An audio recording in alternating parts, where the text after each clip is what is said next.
This is The Politics of Everything, and I'm your host, Amber Daines. Welcome to the podcast where we want to discuss the politics of everything, from money to motherhood, nutrition to narcissism, startups to secularism, the environment to equality, and much more. Our guests are experts in their field or topic of choice, even if you've not yet heard their name. This is a bipartisan podcast, so while we love exploring varied views and get a buzz from a healthy debate, by no means is this a one-sided forum for any one political view.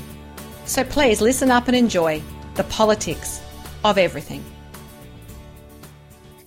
Diversity is certainly having its moment in the Australian business landscape. To discuss the politics of diversity, I'm chatting to Cathy Ngo, a freelance copywriter and the marketing communications manager for Dawn, a professional and social network that aspires to have an inclusive Australia with culturally diverse leadership across the public and private sectors. Cathy's worked for some of Australia's largest entities such as Westpac, Insurance Australia Group in roles across HR, corporate affairs and communications. Throughout her career, she's been vocal and active on matters relating to women, work and cultural diversity, and especially on smashing unconscious bias. Her experience of motherhood has deepened her passion in the area of diversity and inclusion. Motherhood has also made her connect more with her Vietnamese heritage, sense of identity, and the corporate ladder realities. When she's not wrangling words and fighting the diversity fight, she's chasing after her toddler. I warmly welcome her to the show. Welcome, Cathy. Thank you. Thank you so much, Amber, for having me on the show. Absolute pleasure. So tell us a bit about where your career began and where you've ended up. Yeah, so I graduated with a degree in HR, which for a culturally diverse person was uncommon at the time. I think HR was a relatively new degree. And I chose that as a degree because I enjoy working directly with people and not crunching numbers. So there's a stereotype that most Asians are accountants or people in finance. So I kind of went the other route. I grew up in a conservative Catholic family, so I actually wanted to be something a bit more creative, so performing arts or writing. But in my parents' view, it's a very traditional view, it doesn't pay the bills. So I spent almost 10 years in HR before falling in love with the writing side of things. So I ventured into corporate affairs and communications, and here I am right now freelancing as a copywriter. That's great. I love that path, and I think sometimes you've got to go somewhere else to end up where you're meant to be. That's kind of been my experience as well. So that's totally fascinating. So as a kid, how would you describe your childhood, and do you think being of Asian descent, was it something that benefited you, or did you find it a bit of a challenge growing up? Yeah, so it benefited me in that I had an interesting lunch, or sometimes the smelliest. But growing up in the southwest of Sydney, which is home to the most diverse communities in Australia, it didn't affect me so much. I didn't look that different. But if I were to say in regional Australia, it would be a different story. Yes. But I would say that a challenge is that my family have always drilled it in me that I needed to work harder. I needed to study harder, get really good grades simply because I was different and because I was Asian. Even though I was born in Australia, I had the same access to education and everything. It was just because I was different. So it just meant that I had to work harder. I would get the odd slur from time to time where people would say, hey, go back to your country. No. Yeah. Like even these days as well, like I remember I was walking my son down the street. This happened a couple of months ago and, with prams, they're quite wide. So sometimes it takes about 3/4 of the footpath.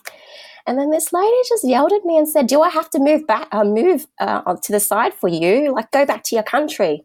And I was just so shocked. And I just wanted to yell out and say, hey, mate, I was born here. But I didn't because my son was asleep, so I didn't.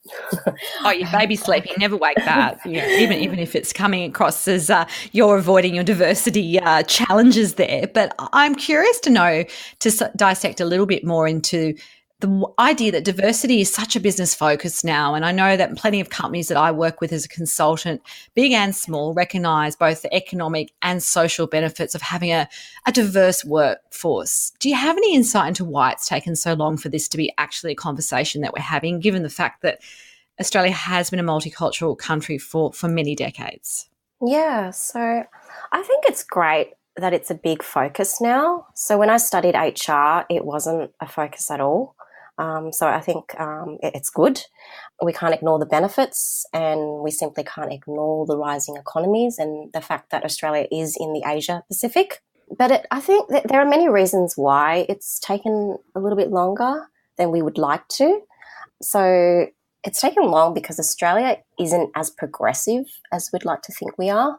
I mean, it takes many years to make any sort of decision or implement any sort of change. An example would be matters of gender equality. We are still penalising working parents, and also recently the same-sex marriage. So it's taking this long just to get the yes vote. And it was only 10 years ago that Prime Minister Kevin Rudd recognised the stolen generation and apologised. So that's one thing. Another thing that I find is unconscious bias, which are, as you know, social stereotypes about certain groups of people. So because they are unconscious, people don't know, they're not aware of it. So I find that, that there's lots of common misconceptions in the workforce. An example that I can give is that Asians, people have this misconception that Asians lack ambition and they're not assertive and therefore don't have leadership aspirations. And it's due to their assumptions of what a leader should look or sound like, which is typically a white man. There's also flawed recruitment practices, which I've seen as well. What would be an example of that? What would be a flawed recruitment process, do you think? Yeah, so there's two parts to it. First part is unconscious bias. And the second part is that, studies have found that resumes with Anglo names are actually 3 times more likely to be invited for an interview compared to candidates with a Chinese name. Casting, whatever they call it. Yeah. And they take the resume names off. And it happens, I think, not only with race but also gender, apparently, especially in STEM and areas like that where men traditionally have dominated. And I've spoken to a lot of people where this has actually happened to them. So my cousin, she's born here and she married an Anglo guy, and his surname is obviously Anglo, so she took his surname. And then she found that she had so many phone calls for an interview compared to when she had her maiden name. And then when people actually saw her, they were like so shocked. They would actually say, "Oh, I didn't expect you to look like that." That's incredible. Yeah, I think that must happen. And also, the way you look versus the way you sound, and if you've got an Australian accent versus an accent that might have a tinge of another culture mixed in, I think that often, can work both ways for you. Yeah, that's right. Amazing. Anything else on that point? I'd also like to point out that people have this mindset that, it's only a matter of time before something happens. So it's being complacent to believe that it's only a matter of time before cultural diversity is better represented, or a matter of time where we'll have a cultural diverse leader. And this relies on the assumption that everyone is playing on an even level playing field and that the best person gets the job, which in most cases, that's not true. So, and knowing this makes a lot of people feel uncomfortable, like no one wants to admit that they have privilege. Oh, of course not. And I think it kind of leads into my next point, which is one of my former guests on this show, Dr. Michael Kimmel, who calls himself the world's foremost male feminist. He's fantastic. He is often quoted as saying privilege is invisible to those who enjoy it. And I agree, but I do feel like sometimes if I was, for example, male and white and in a privileged sort of background, and women as well in that position, in the debate you can often feel alienated and you think, well, if that's me and I'm hiring people, do I have to overcompensate? How do I actually make this work so we don't go so much the other way that we're being more tokenistic? And I guess we always worry about those appointments, whether it be in public life or in leadership roles, where there's an us and them kind of, vibe. So how do you think we can do this with full awareness, but also not to penalise people who may be very qualified for the job, but, you know, they may be white, they may be male, they may be privileged? I mean, I think it all comes down to how you view what a leader is, because you can be a leader and not have any direct reports or be accountable for anyone in particular. It all starts with you. That's what I believe. And you have to have an inclusive mindset. So what that is just mutual respect for everyone and being self-aware. Like, I mean, I do admit myself that I do have privilege. I mean, I've been privileged to go to a private school. I've been privileged to have education, in which my parents' home country, many girls don't have that level of education. So, I mean, when you feel awkward about it, you will be awkward, if you know what I mean. So I do. Yeah. That's a great way to put it, actually. Yeah. Like, just don't be awkward about it. Just come with an inclusive mindset. Feel like, just treat everyone like they're equal. Don't be tokenistic. Don't think, this person's going to be like a diversity hire or something. Just treat everyone like you want to be treated. That's great. I think that just comes back to human decency as well, which often is missing sometimes in the debate and the over intellectualization and the economic figures around why we need diversity. But at the end of the day, you're right. It's what we all strive for in a society. Yeah. Treat everyone like humans. You know, don't be awkward. So to talk a little bit about your hat with Dawn, that's part of one of the two jobs that you do. And it says we aim to create a professional network that advocate for and promote inclusive leadership from within Australia's culturally diverse workplaces, and making that, I guess, a bit of a goal in both the public and private sectors. It sounds like such a big, lofty thing. So what does that really involve for the company, and how do you even measure your success on that? Yeah, I do agree that it's a big, lofty thing. Like, I feel that there's a bit of a diversity and inclusion fatigue right now. Like, people are just drilling in, hey, diversity, inclusion, there's so much benefits and all that. It does sound a little wishy-washy, but it kind of reminds me of the corporate social responsibility debates a decade ago, and before that it was all about environmental accountability. So I think these things do go through phases, and it's not to sort of say they're not important, but I think you're right. You can only hear about something so much before you start to shut down a little bit. Yeah. I mean, I do feel that people are fatigued about it, but then at the same time, there's no action. Dawn gets contacted many times, just say, hey, we want to do something, but then they're not accountable for it. They're actually not making decisions, and just really, it's kind of like the hot next big thing, you know, a little bit like, hey, I want, I don't know, the next Louis Vuitton bag or something like that. Not to that extreme, but it doesn't seem to be making any decisions, anyone making any decisions. But besides that, what Dawn does, so Dawn consults as well. So we actually go into organisations and help their leadership pipelines and help educate them on the benefits of it and how they can grow the next pipeline of culturally diverse leaders. Sorry, I didn't say that right. So how do you measure success? It's not as straightforward, and there has been some debate around quotas versus targets, and particularly with what's happening in Parliament at the moment. People talking. I was going to say, it sort of mirrors the public and private sector, which is you're both focused on that within Dawn, but it's interesting how that's kind of mirroring each other a little bit. And people are either really one way or another. They're either really for or really against this quotas or targets, focus, I guess, for women or whatever the diversity target might be. Yeah, so personally, I don't think quotas work that easily for culturally diverse leadership.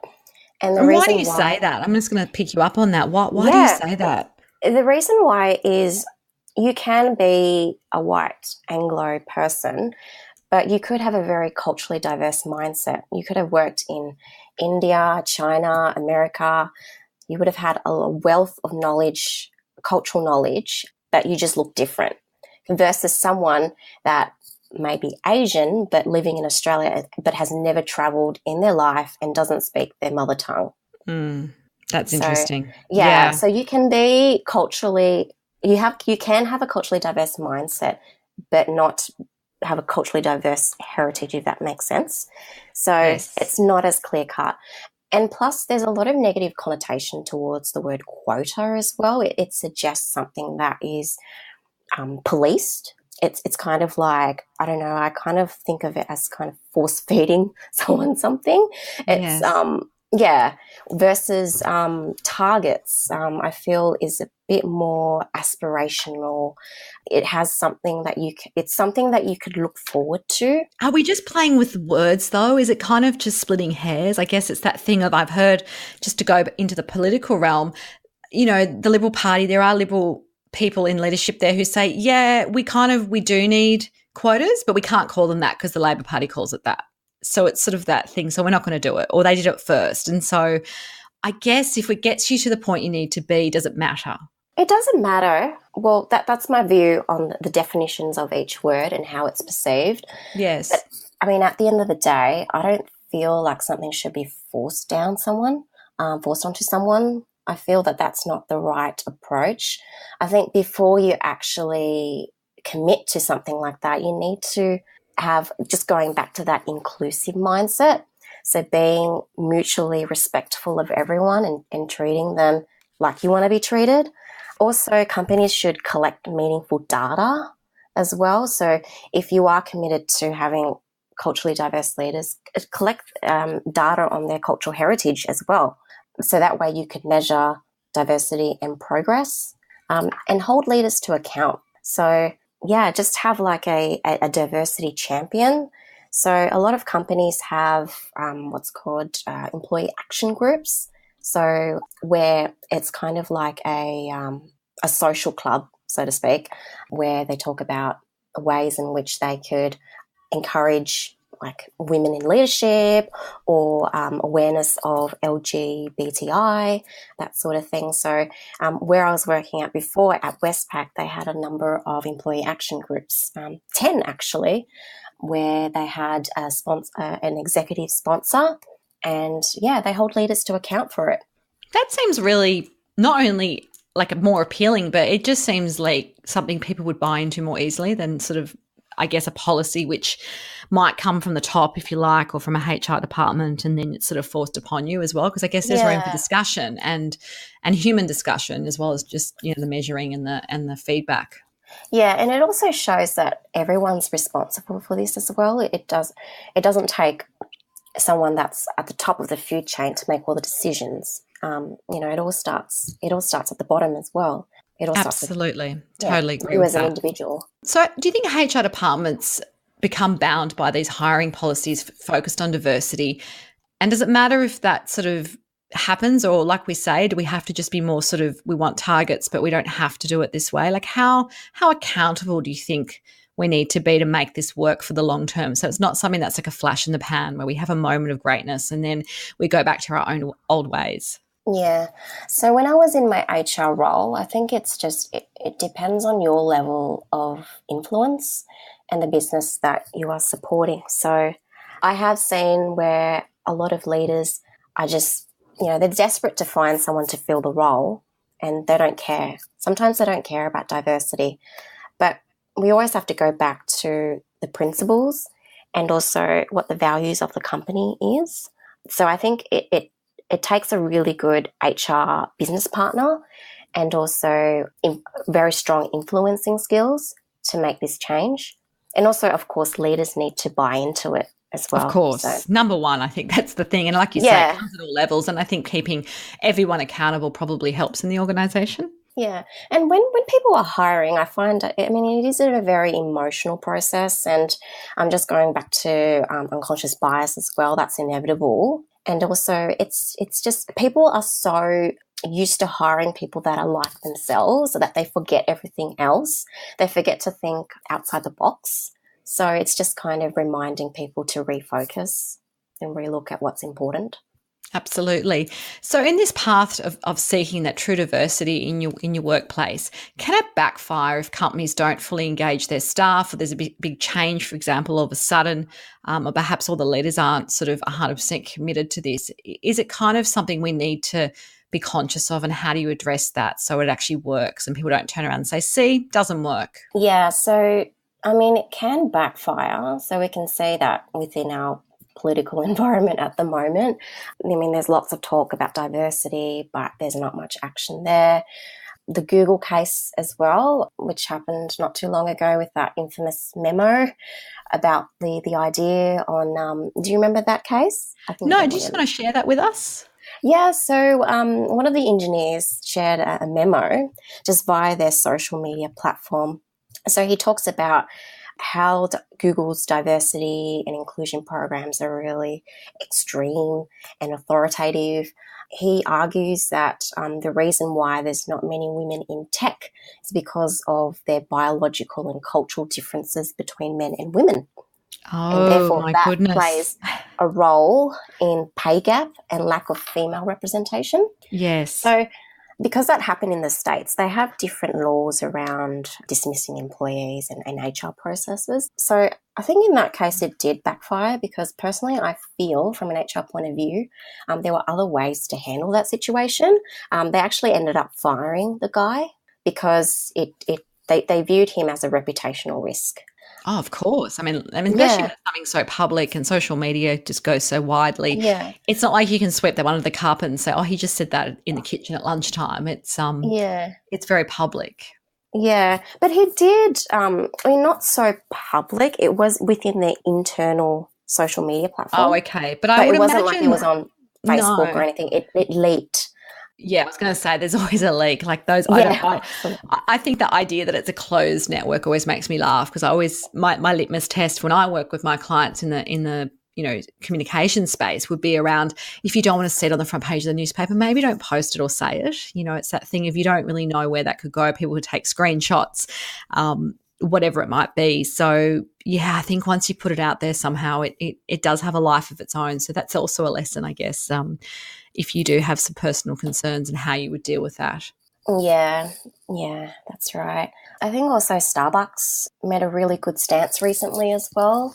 So they closed 8,000 stores a couple of months ago so that their employees can undergo unconscious bias training.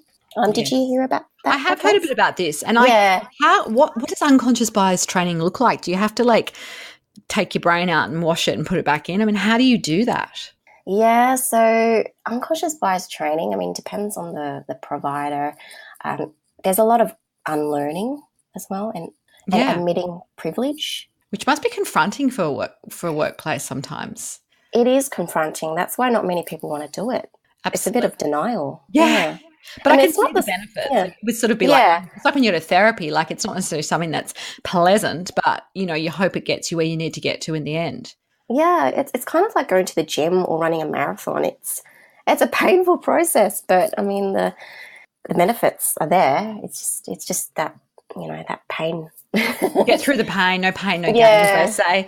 So what would be a great example of a diverse workforce that has had amazing outcomes that maybe people would relate to? And is there a lesson for all of us in how we can do this a bit better? Yeah, so the companies that I really love that I think are doing well are Qantas, Accenture, EY, Telstra. So they're doing some good things. And they're all big companies. They're all household name companies, obviously. So maybe they've got the resourcing as well. I'm just curious. Yeah, that too, which is probably not good examples. I mean, they're good examples, but I should have pointed out some smaller companies. I mean, there's lots of smaller sort of companies as well.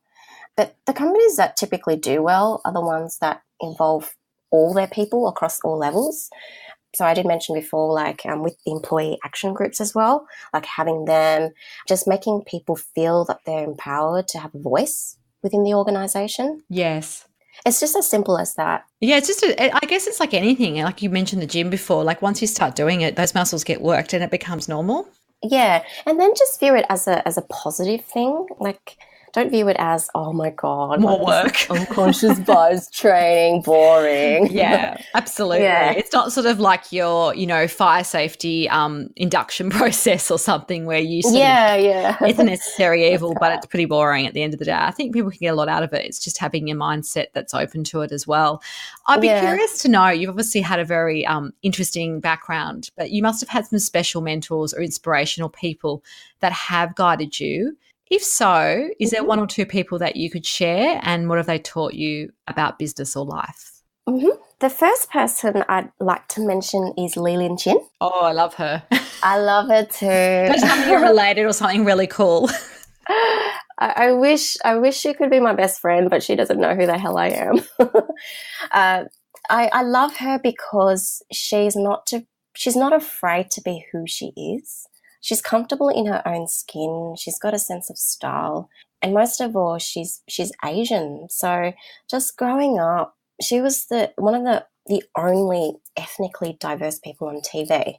And, she really was. She was groundbreaking, and like you say, she just was herself. She didn't try to fit in, if you like.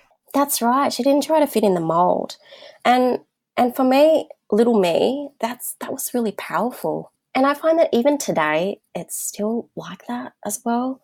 Like I was in Canada recently, and all the news anchors were diverse.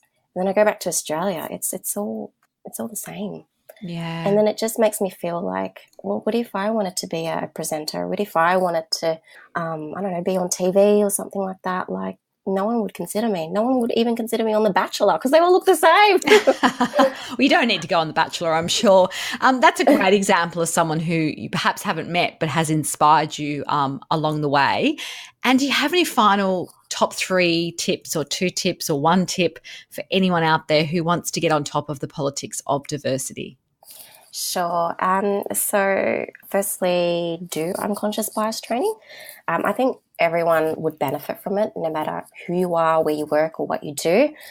It would make our community a lot more kind and inclusive. I know that sounds a bit woo-woo, but it's true. I'm all for more kindness. I think there's not enough of it out there, particularly in the business and political realms. And in business, in social media as well, I think people have forgotten to be empathetic. To give you an example, I'm part of a few mum groups, and some of them have like memberships of 20,000 people or something like that. So as you can imagine, it would be quite diverse. And then some of the comments that they make, which, I mean, if I was to put myself in their shoes, I understand from their cultural point of view, but some of the comments, if you read it, and I shouldn't read it, but I do because I can't help it, I'm all like worked up. Some of them are just really nasty. Like people have just lost it. They forgot how to be human.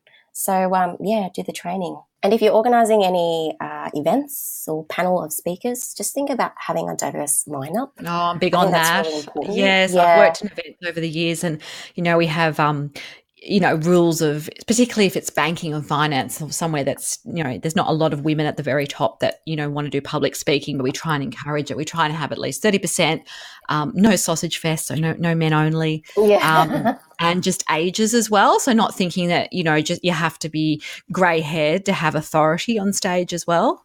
Yeah. And also the way we think about speakers as well, like it doesn't have to be someone that, is like a CEO or in the C-suite. I think everyone has a level of influence, no matter where they are within the organisation, like what sort of level. It's just, just look at their achievements and make sure that it's a diverse lineup. And another tip would be the change you want to see. A lovely quote from Gandhi. Bit cheesy, but if you want to support women, buy from them. Absolutely. Support their business. Yep. If you want to support more culturally diverse leaders or to have more culturally diverse leaders, try mentoring them or sponsoring someone in your organisation who has leadership potential. So, I mean, they're just small changes, but it can make a lot of difference. It's been fantastic to have you on the program today. If you want to connect further with Cathy, there will be some details on our show notes. I wish you all well in your diversity journey, Cathy, and thank you so much again for being my guest. Thank you so much, Amber. Thank you for having me on the show. And episode 76 marks the end of an era. Season 1 of The Politics of Everything will be pausing here. I'm taking a break for the rest of the year, and I hope to be back next year with some new guests, new ideas, and perhaps even a brand new show. Thank you so much for listening so diligently over the past 15 months since I aired The Politics of Everything. Your comments, your support, your downloads have all been much appreciated. We've reached several thousand regular listeners, and I'm so grateful. I hope you enjoy the last episode of the show and feel free to go back to earlier shows to maybe reflect on some of the amazing guests and opportunities that The Politics of Everything has presented for you, for me, and for the world. Until next time, keep well. Thanks for listening today. If you've enjoyed the politics of everything, we thrive on feedback. So please add a short review and share the podcast with your network, your friends and family. I'm also always on the hunt for fabulous new guests, so if you've got a view to share and an idea how to get our listeners excited, please email me at amber@bespokecoms, that's BESPOKECOMMS.com.au, and we'll be sure to get back to you. Until next time.